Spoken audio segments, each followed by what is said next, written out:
다 함께 일어나셔서 한마음 한입으로 찬양드리겠습니다.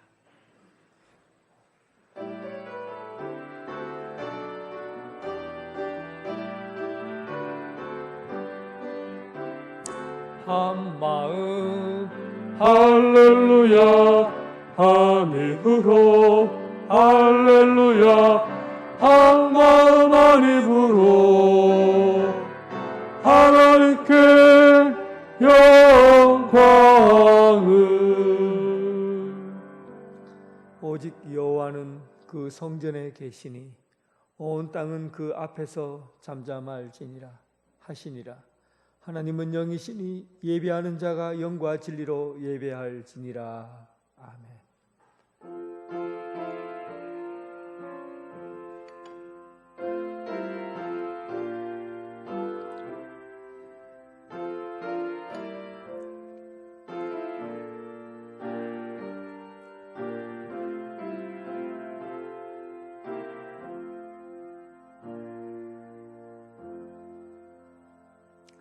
영원하신 하나님 아버지, 세상을 창조하시고 생명을 주신 삼위일체 하나님을 경배합니다.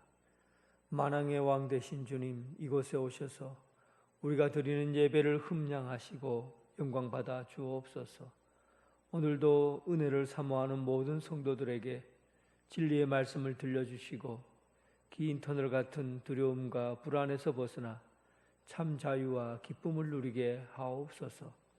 각양각처에 모여 예배하는 이들과 각 가정에서 드리는 예배를 받아 주옵시고 시냇가에 심기운 나무처럼 풍성한 열매 맺게 하여 주옵소서. 예수님 이름으로 기원하옵나이다. 아멘.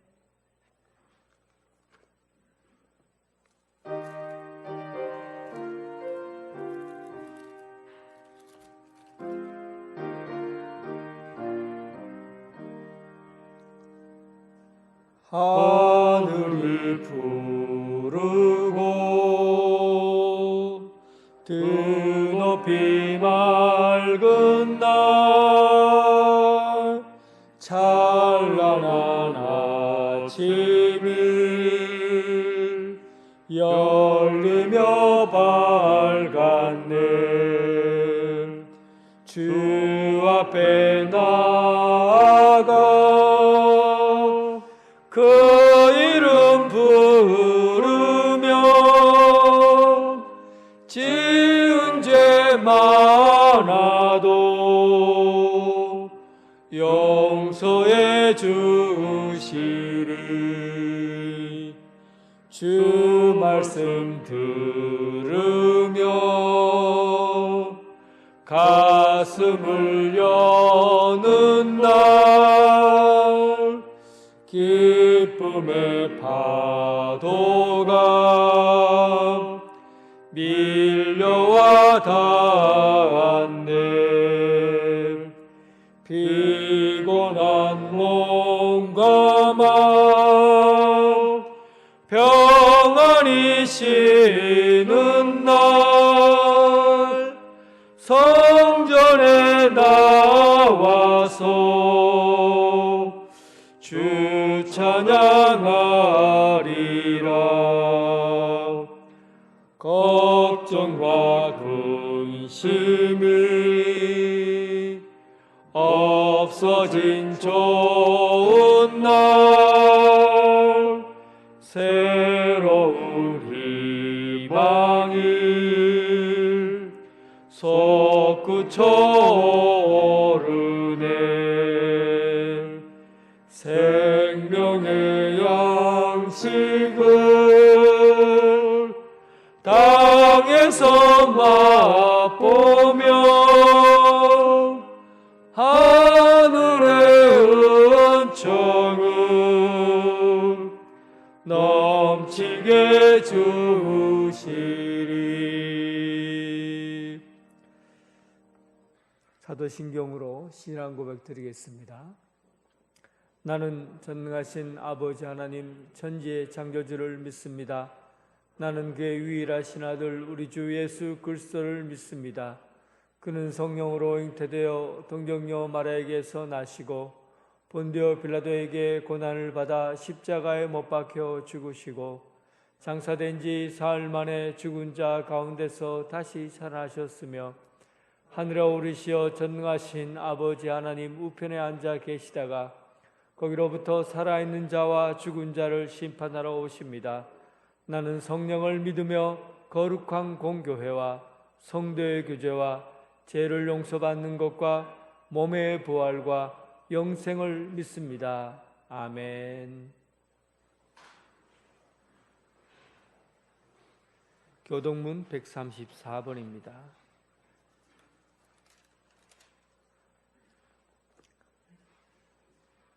교동문 134번 내가 받은 것을 먼저 너희에게 전하였노니 이는 성경대로 그리스도께서 우리 죄를 위하여 죽으시고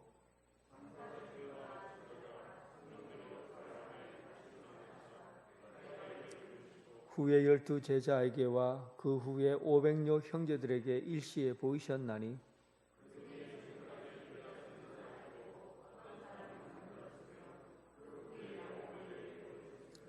그 후에 모든 사도에게와 맨 나중에 만삭되지 못하여 난 자 같은 내게도 보이셨느니라.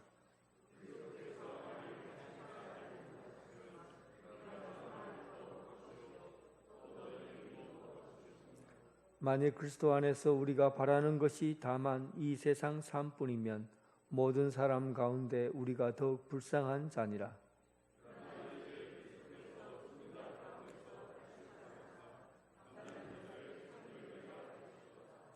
아멘.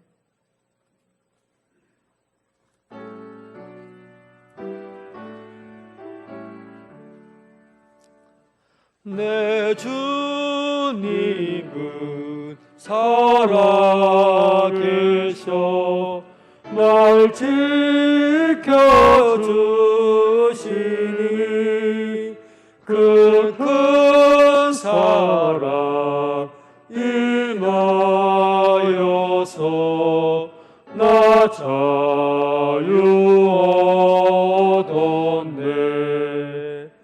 나의 구원 되신 주님 내 소망 되신 주 항상 나와 함께 하셔 곧 다시 오시리. 나를 거룩하게 하려 주 나를 부르니 주의 은혜 내게 넘쳐 주 뜻을 이루리. 굳센 믿음 나 가지고 주 말씀 따르며 주님 다시 강림할 때 날 영접하시리. 아멘. 최덕도 장로님 기도하겠습니다.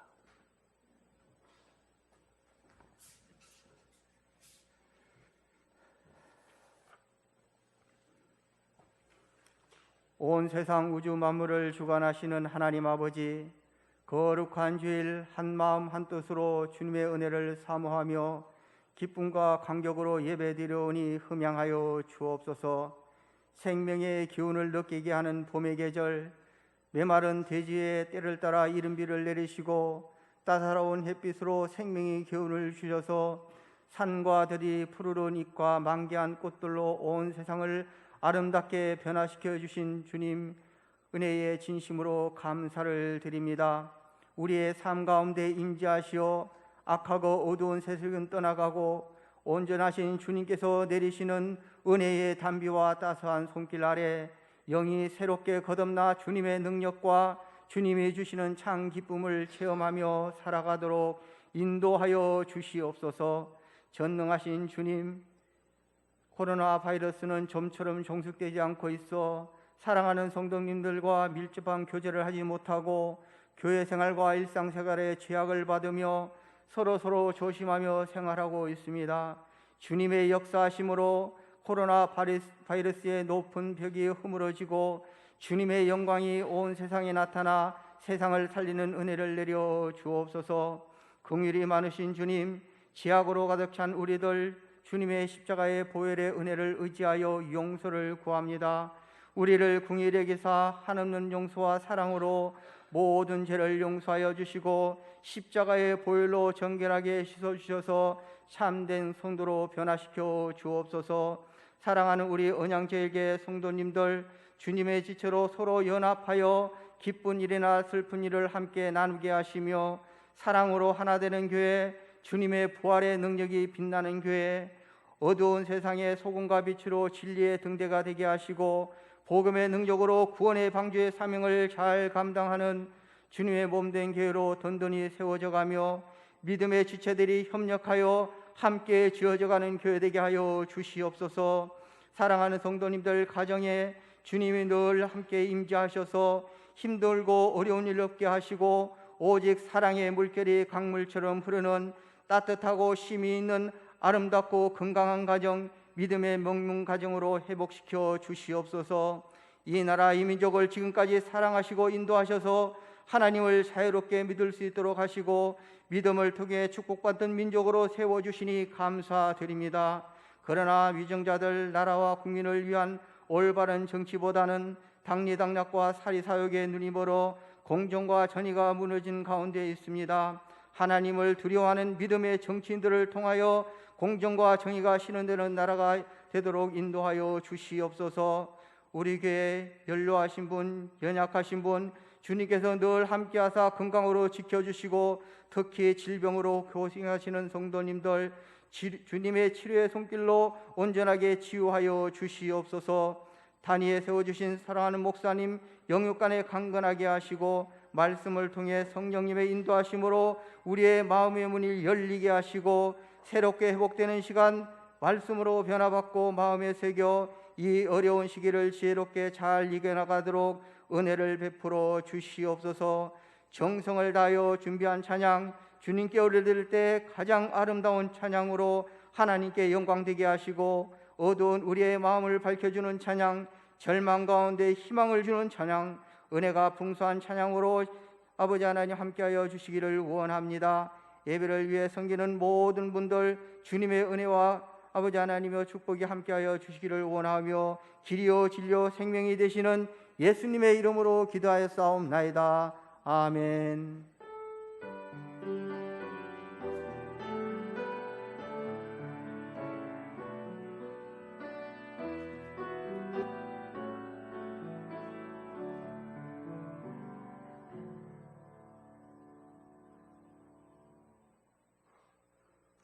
성도 여러분 반갑습니다. 주님의 사랑으로 사랑합니다. 우리 교회 처음 오신 여러분을 진심으로 환영합니다. 세가족으로 등록하시고 마련된 환영의 자리에 오셔서 친교를 나누시기 바랍니다. 오늘은 부활절 두 번째 주일입니다. 주일 낮 예배는 1, 2부로 드립니다. 1부는 오전 9시, 2부는 오전 11시, 차량은 정상 운행합니다. 온라인으로 들으실 분은 오전 11시 30분 유튜브로 들으시기 바랍니다. 오후 찬양 예배는 오후 3시에 드립니다. 창세기부터 요한계시록까지 통독을 위한 성결 해설입니다. 많은 참여 바랍니다. 온라인으로 예배 드리실 분은 오후 6시 이후에 유튜브로 드리시기 바랍니다. 오늘 주일 2부 예배 후에 영광 예배실에서 재직회로 모이겠습니다. 많은 참여 바랍니다. 제82회 울산노회가 13일 오전 9시 강남교회에서 있습니다. 우리 교회 총대로는 김광택, 박영찬, 전용식 장로님이 참석하십니다. 노회를 위해서 기도해 주시기 바랍니다. 온라인 예배 시 헌금은 교회 계좌를 이용해 주시기 바랍니다. 성경 천독 릴레이가 983독지에 진행 중에 있습니다. 많은 참여 바랍니다. 광고 이상입니다. 찬송 부르면서 봉헌하겠습니다.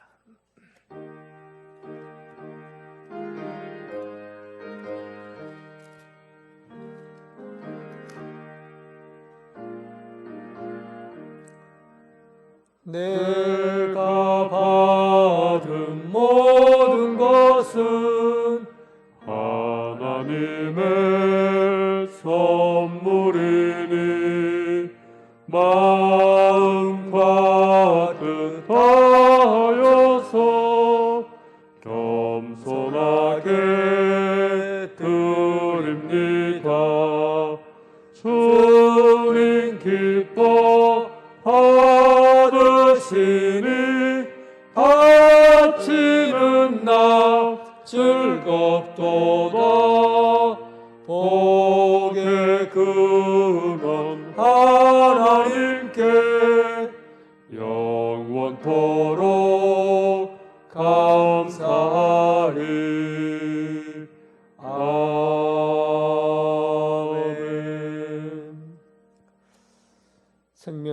하나님, 숨쉬고 말하고 먹고 잠 잘 자도록 생명을 이어가게 하신 하나님, 지치고 피곤하여 일어날 힘 없을 때에도 창공을 날아오를 만큼 두 날개에 힘을 주시고 불안과 두려움의 어둠의 빛을 비춰주셔서 보이지 않던 것을 보게 하시고 소망의 동산을 힘차게 오르게 하시오니 감사합니다. 오늘 도우시는 성령님을 의지하여 마음을 다하여 봉헌합니다. 무능력한 종을 부르셔서 하루 일당을 챙겨주시고 먹을 양식으로 걱정 없이 살게 하심을 감사드립니다. 오늘 드리는 10의 1조 감사헌금, 선교헌금, 주정헌금, 겨자씨헌금을 받으시고 넉넉한 생명으로 가득한 하늘의 복을 누리게 하여 주옵소서. 하나님을 향한 올곧은 마음이 음침한 골짜기를 지나가게 하시고 정결한 심령으로 드리는 봉헌들로 인하여 늘 하나님의 크신 사랑과 은혜를 기억하게 하옵소서. 하늘의 빵이 되셔서 영의 양식으로 날마다 배부르게 하시고 그 나라에서 인정받는 기업 상급을 얻게 하여 주옵소서. 예수 그리스도의 이름으로 기도드립니다. 아멘.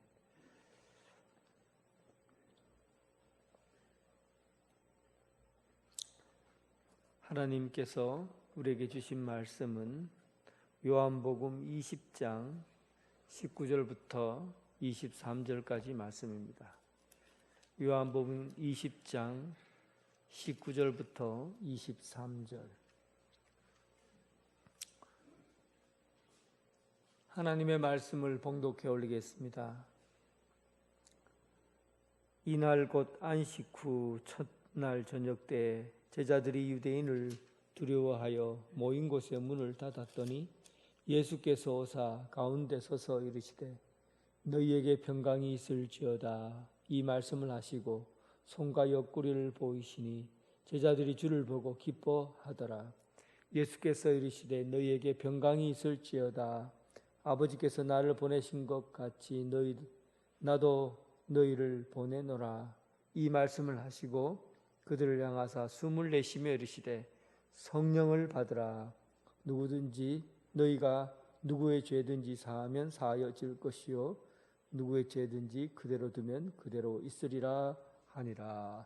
아멘.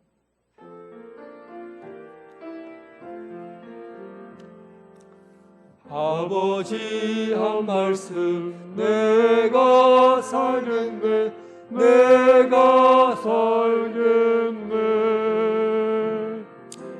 아멘 아멘 아멘 아멘 아멘.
아멘.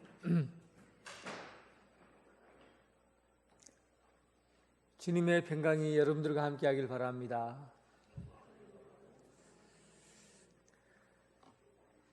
요즘 아침에 여러분 일어나면 습관적으로 확인하는 게 뭡니까? 오늘은 코로나 확진자가 얼마인가? 또 울산에는 몇 명의 확진자가 왔는가?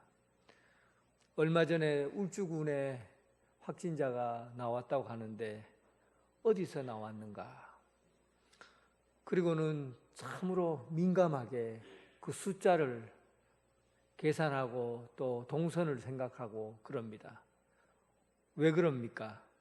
왜 우리가 숫자에 대해서 그렇게 관심을 가지지 않았던데 이런 숫자를 관심을 가지는 겁니까? 과거에 우리가 가진 숫자들이 이런 거예요. 키가 얼마큼 컸나? 학교에서 몇 등 하는가? 아파트 몇 평에 사는가? 자동차는 얼마나 되는가? 가방은 얼마짜린가? 이런 숫자에 우리는 관심이 많았죠. 그런데 코로나로 인해서 우리는 지금까지 생각하지도 못했던 생명의 숫자에 대해서 관심을 가지기 시작한 겁니다. 죽음의 숫자에 대해서 관심을 가지기 시작한 거예요. 자동차를 타고 가다 보면 앰뷸런스 차가 삐요삐요 하고 막 달려옵니다. 그러면 내가 아무리 바빠도 차를 그쪽으로 비켜서야 해요. 왜냐하면 아무리 급하고 바빠도 생명보다도 소중한 것이 없기 때문에 그렇습니다. 그래서 우리는 요즘 코로나로 인해서 생명이라는 게 뭔가, 죽음이라는 게 뭔가, 그전보다도 훨씬 더 가까이에서 경험하고 느끼는 것 같아요. 생명이라는 게 뭔가, 산다는 게 뭔가, 죽는다는 게 뭔가, 이런 것들에 대해서 조금 더 피부로 더 가까이에서 느끼는 겁니다. 사실은 이런 생각을 안 하고 산 건 아니지만 그래도 뭐 먹고 사는데 지장이 없고 이런 질병이나 이런 것이 없고 평안하면은 대체적으로 삶과 죽음에 대해서 깊이 있게 생각을 하질 않아요. 그런데 전쟁이라든지 또 이런 코로나의 전염병이라든지 이런 것들을 통해서 우리 근본적인 인생의 물음에 직면하게 되는 것이죠.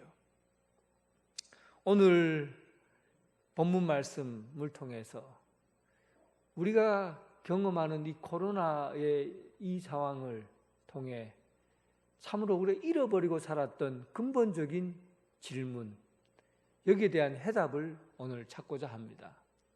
귀를 좀 잘 기울여 주시고 하나님께서 우리에게 무엇 때문에 이런 위기 상황을 통해 겪게 하셨는가 하는 것을 깨닫는 시간이 되길 바랍니다. 본문 말씀, 이날 곧 안식 후 첫날 저녁에 제자들은 유대인들이 두려워하여 모인 곳에 문들을 닫았다.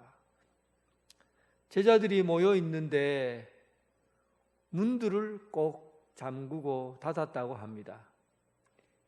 이 문이라는 것은 참 영적인 의미가 있어요. 그냥 문은 열면 들어가고 닫으면 나가지 못하는 그런 의미로 문이 있지만 오늘 이 본문에서 경험하는 이 문은 두려움을 나타내는 겁니다. 불안을 나타내는 거예요. 문들을 꼭 걸어 잠궜다라는 것은 예수님이 십자가에 죽으시고 난 이후에 그 많은 유대인들이 자기들을 쫓아올 것 같은, 그리고 자기를 쫓아와서 잡아서 예수님처럼 십자가에 매달 것 같은 그런 두려움이 있었던 거죠. 죽음에 대한 두려움. 그러므로 그들이 문을 다 걸어 잠근 겁니다. 두려움을 나타낸 것이죠. 오늘 본문에는 이 문들을 닫았다고 되어 있어요. 그러니까 상징적으로 보여지는 이 출입문만을 의미하는 것이 아니라 마음의 문, 영혼의 문을 꼭 걸어 잠근 겁니다. 러시안 룰렛 게임이라고 있어요. 회전식 연발 권총인데 6개의 탄알이 들어갑니다. 그 중에 탄알 1개만 넣고 머리에다 총을 겨루어서 이게 방아쇠를, 순서에 따라 방아쇠를 당기는 거죠. 이것이 19세기에 제정 러시아 시대에 감옥에서 교도관들이 죄수들에게 강제로 시킨 겁니다. 죽음의 내기라고 해요. 누가 먼저 죽나 맞추는 거죠.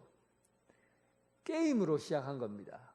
그런데 이 러시안 룰렛 게임이 교도관 감옥에서 시작된 것이었지만 나중에 그 정권이 굉장히 피폐해지고 그리고 암울한 정치가 계속 되면서 사람들이 희망을 잃어버린 거예요.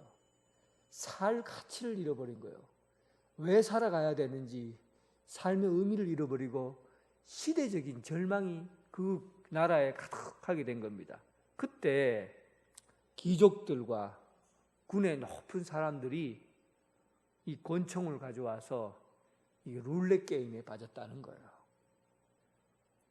인생의 이 무기력하고 또 희망 없는 이런 절망 가운데 있는 세상에 영혼의 문을 닫아버리고 그냥 그 끝을 향해서 나아간 것이죠. 머리에 총을 겨루게 된 겁니다. 오늘 여러분, 코로나가 진짜 무서운 게 뭔 줄 압니까? 바로 영혼의 문을 닫아버리게 한다는 거예요. 젊은이들이 자살을 선택하고 우울증이 많아지고 노인들이 외로움을 견디지 못하고 방아쇠를 당기는 그런 시대가 될까 봐 두려운 겁니다.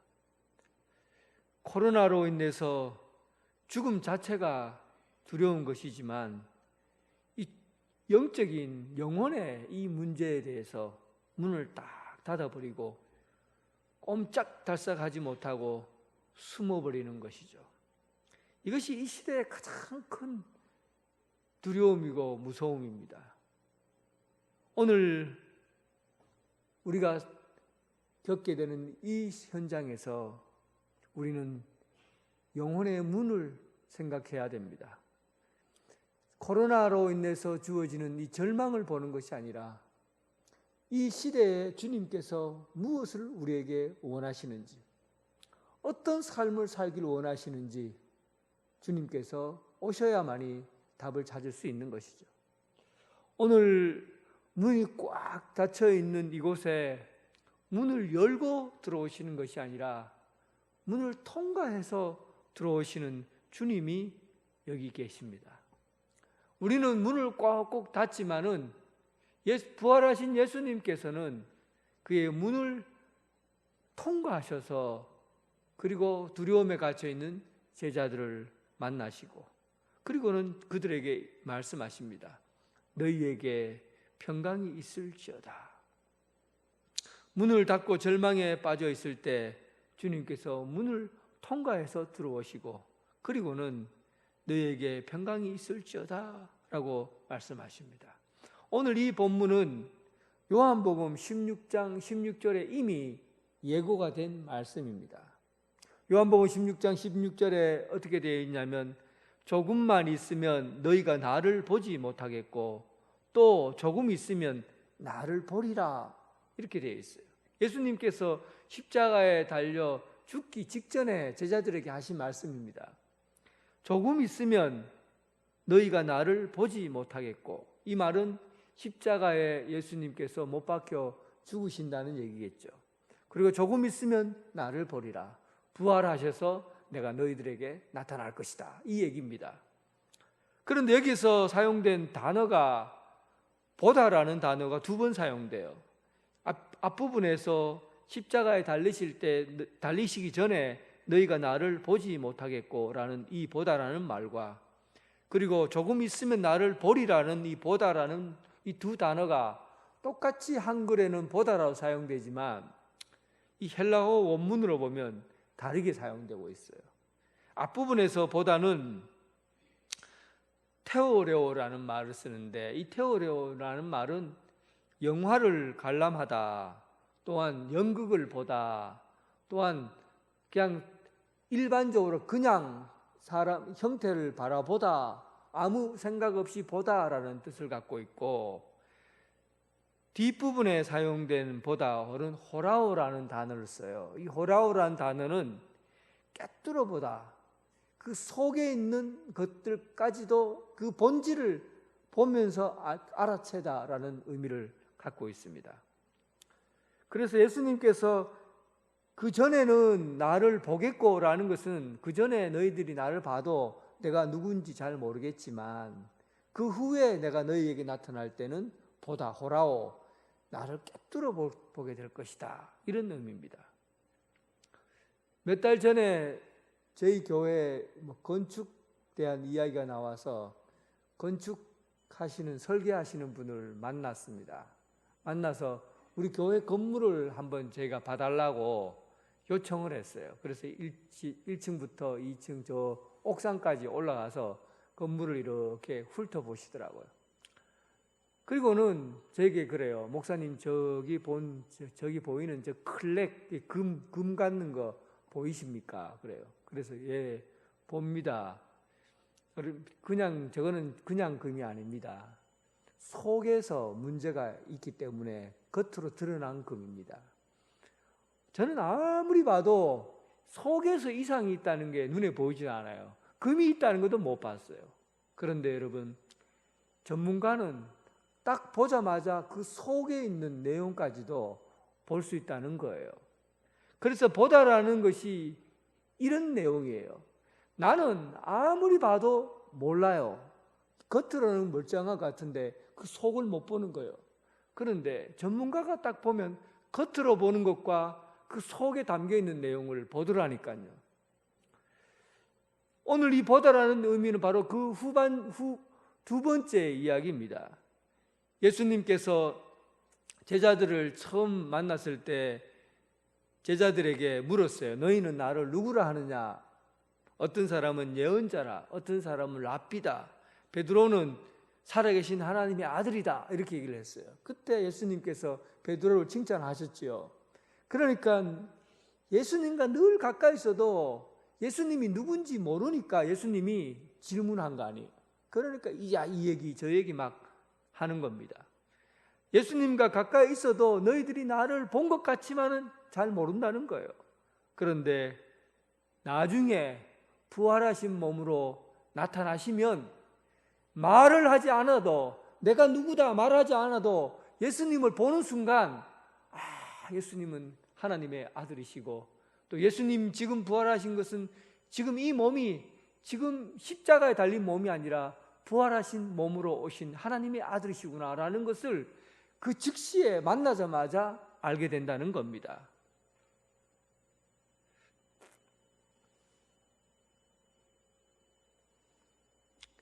수백 번, 수만 번 가르쳐줘도 몰랐던 것을 단 한 번에 부활하신 예수님을 만나는 순간 모든 것이 다 눈이 열려버리고, 그리고 그의 예수님의 본체를 알아보게 된 겁니다.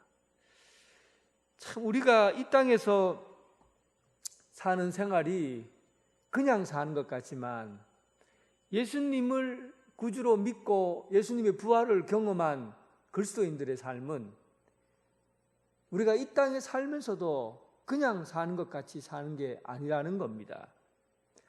우리는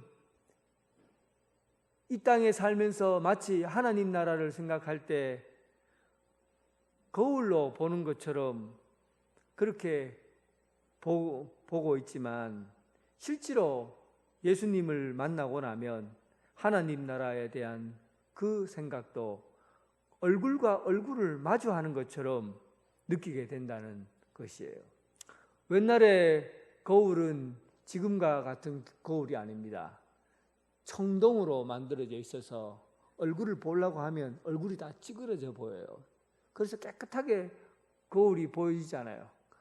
이 땅에 우리가 살아가면서 경험하게 되는 삶이라는 것이 선명하게 하나님 나라에 대한 소망을 잘 몰라요. 그런데 예수님을 경험하고 나면, 예수님을 만나고 나면 그냥 직감적으로 느껴지는 거예요. 하나님 나라에 대한 것들을 마치 예수님을 얼굴과 얼굴을 마주하듯이 그렇게 경험하게 되는 겁니다. 오늘 우리는 이 땅에 흐리멍텅하게 살아가서는 안 됩니다. 무기력하게 살아가서는 안 돼요. 의미 없이 살아가서는 안 됩니다.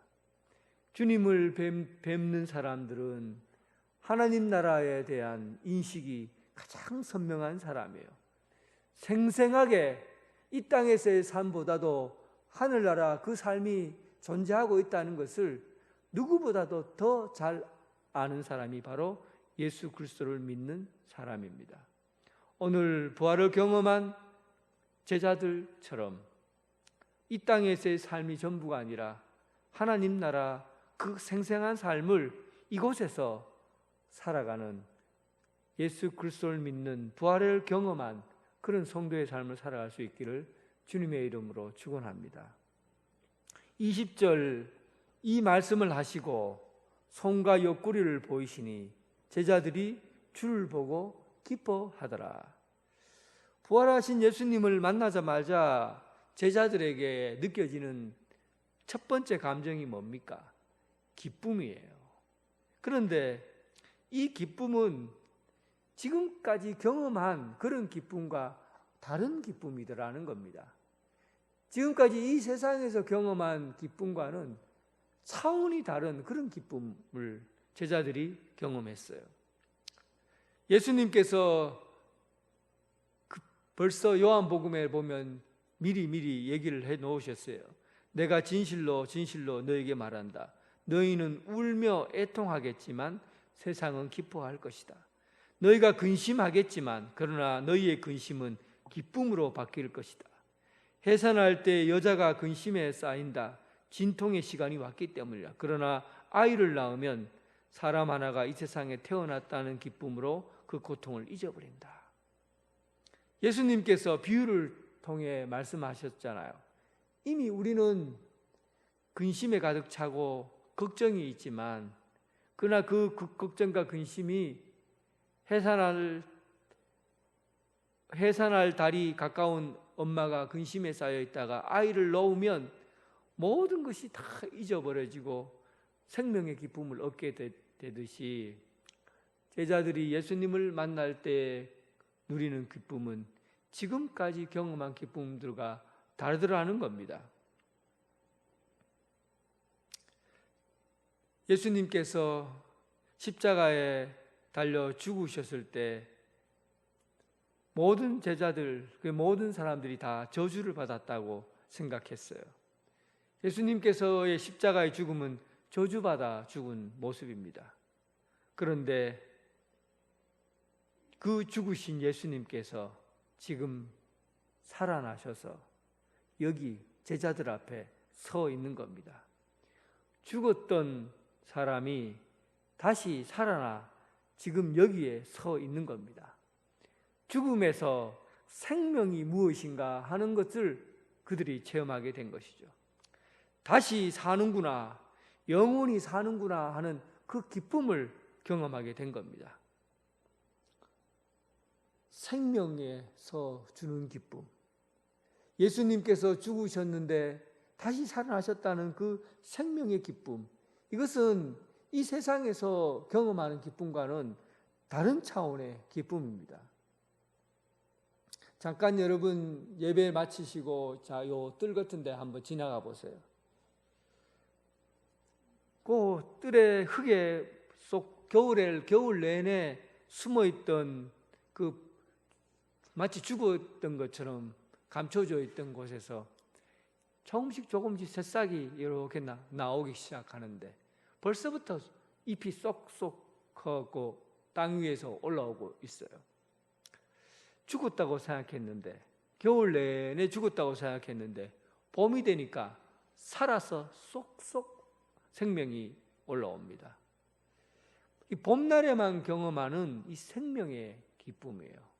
봄이 오면 생명의 기운으로 가득 차서 죽었던 것이, 죽었다고 생각했던 것이 땅을 뚫고 올라오는 그 생명력, 그것을 보고 있으면 이 생명이 주는 그 기쁨이 얼마나 큰지를 우리는 알 수가 있습니다. 세계에서 가장 오래 사는 나라가 일본이라고 그래요. 평균적으로 볼 때 가장 오래 사는 나라가 일본이라고 합니다. 그런데 그 속을 들여다보면 치매 환자가 거의 100만 명이 넘고, 그리고 계산되지 않는 것까지 다 합치면 수백만 명이 된다고 그래요. 그러니까 그들이 장수하고 오래 살지만 기쁨이 없는 거죠. 정신이 불안하고 두려운 겁니다. 이런 가운데 오래 사는 것이 참 기쁨이겠어요? 오래 사는 것이 행복한 것이고 가치 있는 거겠습니까? 산다는 것의 기쁨은 날마다 새로운 것을 경험하는 것이에요. 날마다 새로운 것을 경험하는 것이고 생명을 경험하는 것, 이것이 삶의 기쁨인 거죠. 오래 살면서 죽음을 경험하는 것은, 오래 살면서 죽어감을 경험하는 것은 슬픈 거예요. 기쁨이 있을 수 없어요. 오래 살면서 죽음이 가까이 왔다고 느껴지면 절망이요, 두려움이에요. 그런데 부활하신 예수님을 만나면서 죽었다라고 생각했는데 사신 거예요. 생생한 봄같이 봉의 생명으로 가득 찬 예수님, 새로운 몸으로 사신 거예요. 이를 통해서 제자들이 경험하는 이 생명력, 그 기쁨, 이 세상에서 경험할 수 없는 그런 기쁨입니다. 그래서 여러분, 우리가 사는 것은, 예수 그리스도를 구주로 믿고 살아가는 이 삶은 이 세상에서 주는 기쁨과 다른 거예요. 여러분들이 나이가 들어 늙어가도 우리는 봄의 기쁨을 맞이할 수가 있습니다. 내일이 오면 죽음을 향해 나아가는 것이 아니라 내일이 와도 또 생명을 향해 나아가게 되고, 또 내일이 와도 또 생명으로 나아가게 되고, 그래서 영원한 생명을 우리는 기다리며 가까이 가며 그렇게 살아가는 겁니다. 이런 기쁨이 우리 그리스도인들에게 있어요. 그래서 세상이 주는 기쁨과 예수 믿는 사람이 받는 기쁨은 다른 겁니다. 늘 세월이 지나나 어떤 어려움이 있어도 생명으로 가득한 삶을 살게 되는 것이죠. 여러분들에게 주님이 주시는 기쁨, 생명의 기쁨이 여러분들의 삶 가운데 가득하기를 주님의 이름으로 축원합니다. 갑자기 나타나신 주님은 평소대로 너희에게 평강이 있을지어다 하고 손과 옆구리를 보여주셨어요. 예수님의 이 육체는 우리 몸과 같은 것이 아니라 조금 다르게 비춰집니다. 일단은 문을 통과해서 들어오시고, 옆구리에 상처가 있고, 그리고 손에 상처가 있는데도 피를 흘리지 않으시고 아픔이 없어요. 예수님의 몸은 우리랑 같은 것 같은데 달라요. 함께 음식을 우리는 배가 고파서 음식을 먹지만 예수님은 배가 고프시지 않으신데도 음식을 드시고, 예수님께서는 우리는 문이 있으면 문을 통과하지 못하는데 예수님은 육체를 갖고 있는데도 문을 통과하시고, 예수님의 몸이, 보통 우리는 영은 영이고 육체는 육체라고 생각하는데 예수님의 몸은 몸과 영과 육체가 함께 있는, 그러면서도 새로운 그런 몸으로 와 계신 거죠. 오늘 여러분이 이 장면을 꼭 기억해 두시기 바랍니다. 곽선희 목사가 지은 요한복음에서 이렇게 재미있게 표현을 했더라고요. 단계별로 표현을 했어요. 저는 적극적으로 동의하지는 않지만 어쨌든 구분하기는 좋은 것 같습니다. 그러니까 세상에 이 삶의 단계들이 있다는 거예요. 그러니까 돌멩이, 물질권이 제일 밑바닥에 있는 건데 땅과 돌멩이 같은 거죠. 이건 여기는 생명이 없어요. 그런데 이것보다 더 높은 단계는 이 식물이라는 겁니다. 씨앗을 심고 씨앗이 자라고 열매를 맺고 성장 과정인. 그러니까 이 물질권에 있는 지질권에 있는 것들은 이 생명이 있는 것을 너무 신비스럽게 생각해요. 새로운 가치. 이건 도저히 넘어설 수 없는 초월적인 거죠. 그리고 식물이 또 신비스러워하고 있는 또 높은 단계가 있어요. 그것은 바로 동물이에요. 동물은 가만히 있지 않고 막 돌아다녀요. 돌아다니면서 자라고 모여 살기도 하고 그렇게 합니다. 식물이 보기에는 또 다른 차원의 단계에 있는 것이 바로 동물이에요. 짐승의 세계죠. 그런데 이 동물들은 또 다른 차원에 넘어설 수 없는 차원을 생각하고 있는 것이 바로 인간이에요.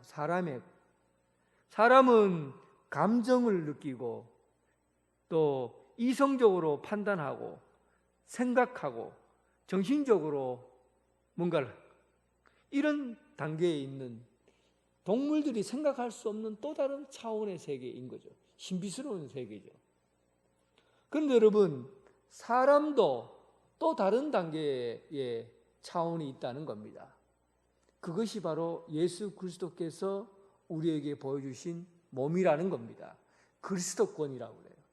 그러니까 우리 몸이 아프고 병들고 상하고 그러면은 우리는 다 사그러지고 없어져 버려야 되잖아요. 그리고 우리 몸은 그냥 한계를 갖고 있잖아요. 시간의 한계를 가지고 있고 공간의 한계를 가지고 있고 다 한계 속에 삽니다. 그런데 예수님의 몸은 시간의 한계를 갖고 있지 않고 공간의 한계를 가지고 있지 않고 또 육체적인 질병이나 이런 것에 대한 한계를 갖고 있지 않아요. 죽음을 넘어서 버렸죠.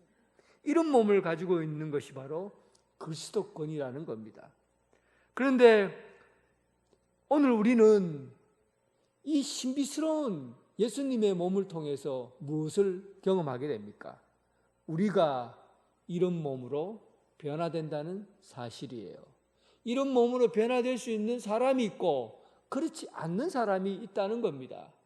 예수 그리스도를 구주로 믿고 부활하신 주님을 믿음으로 받아들이는 자들에게는 우리가 장차 올 그 나라에서 예수님처럼 예수님께서 그의 몸이 첫 열매가 되신 것처럼 우리 몸도 주님의 몸으로 바뀌어져 간다는 겁니다. 신령한 몸으로 변화되는 것이죠.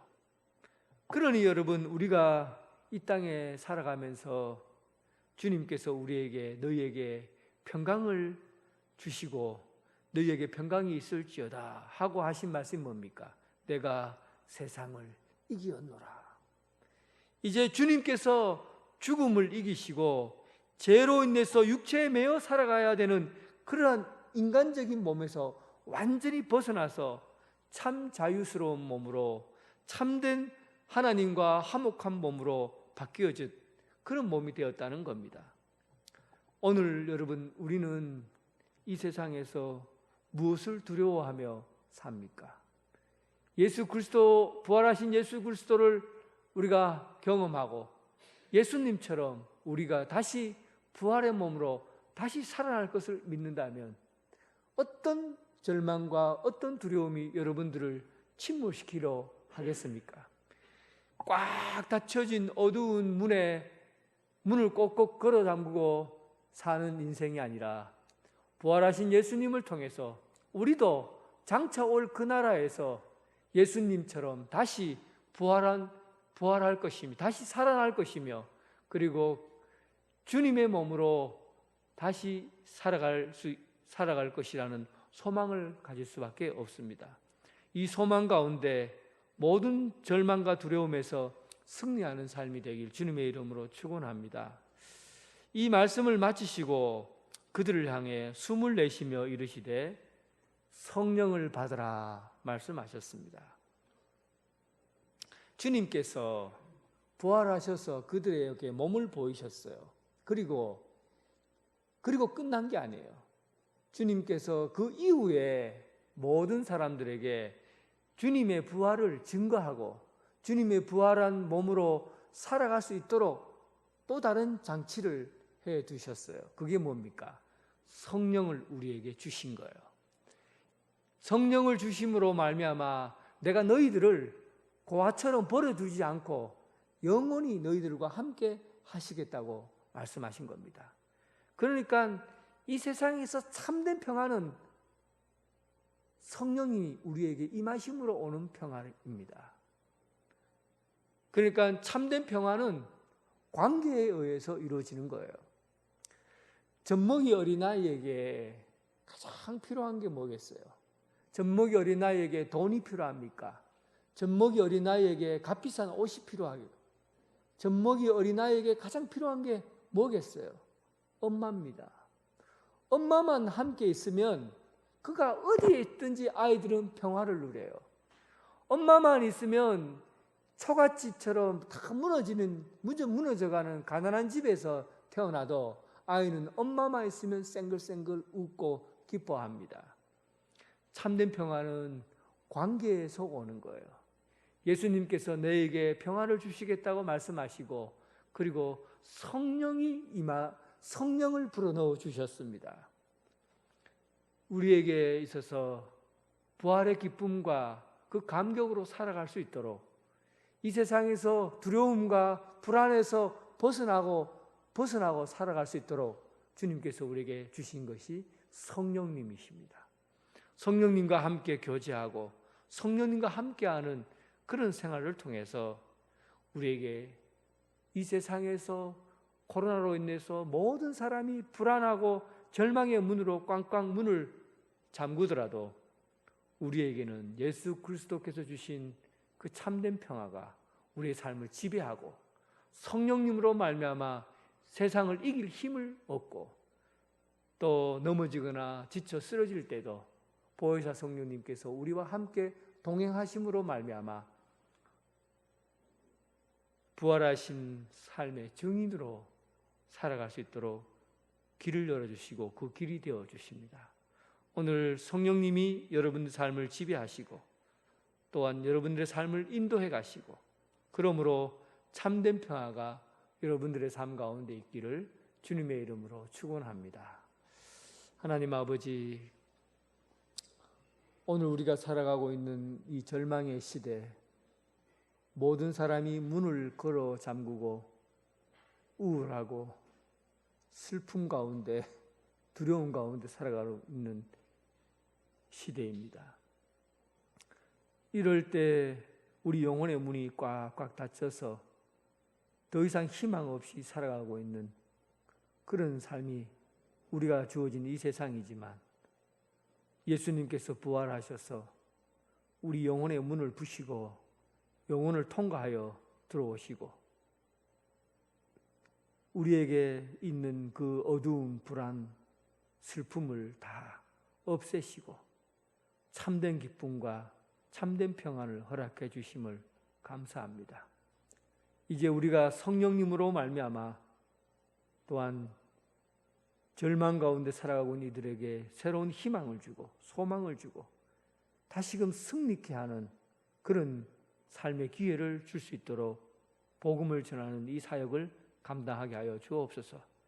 내가 너희와 함께 함으로 세상을 이겼노라 하시는 말씀처럼 승리하며 살아가는 성도의 삶이 되게 하여 주옵소서.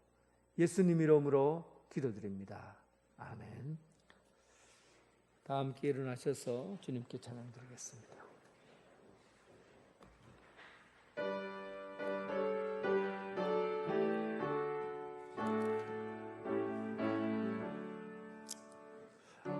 내 마음속에 참된 평화 있네. 주 예수가 주신 평화. 시험 목초하고 흔들리지 않아 아기하다 이 평안아. 주가 항상 계셔 내 맘속에, 주가 항상 계셔 아 기쁘다. 주 나의 맘에 계셔 위로하시네. 어찌 내가 주를 떠나 살까. 이 귀한 평화 내가 받고 보니 내 슬픔이 사라지고 마음의 기쁨 넘쳐 주를 찬양하네. 아 평화의 임금 예수. 주가 항상 계셔 내 맘속에, 주가 항상 계셔 아 기쁘다. 주 나의 맘에 계셔 위로하시네. 어찌 내가 주를 떠나 살까. 주 날개 아래 내가 사는 동안 이 보배를 빛내리라. 기쁜 그날이 와 주를 만나 뵐 때 아 그 평화 영원하리. 주가 항상 계셔 내 맘속에, 주가 항상 계셔 아 기쁘다. 주 나의 맘에 계셔 위로하시네. 어찌 내가 주를 떠나 살까. 이제는 예수 그리스도의 은혜와 극진하신 하나님의 사랑과 성령님의 교통하심이, 죽음이 가까이 있고 두려움과 슬픔과 외로움과 고독함이 우리 삶을 지배하려고 하는 이 어두운 세상에 부활하신 예수 그리스도를 만남으로 승리하고 이기며, 두려움에서 기쁨으로, 절망에서 부활의 승리로 살아가고 그 일들을 이 세상 가운데 전하기를 원하는 오늘 이 자리에 함께한 사랑하는 성도들과 각 가정에서 예배드리는 성도들을 위해 지금부터 영원토록 함께 하시기를 간절히 축원하옵나이다. 아멘.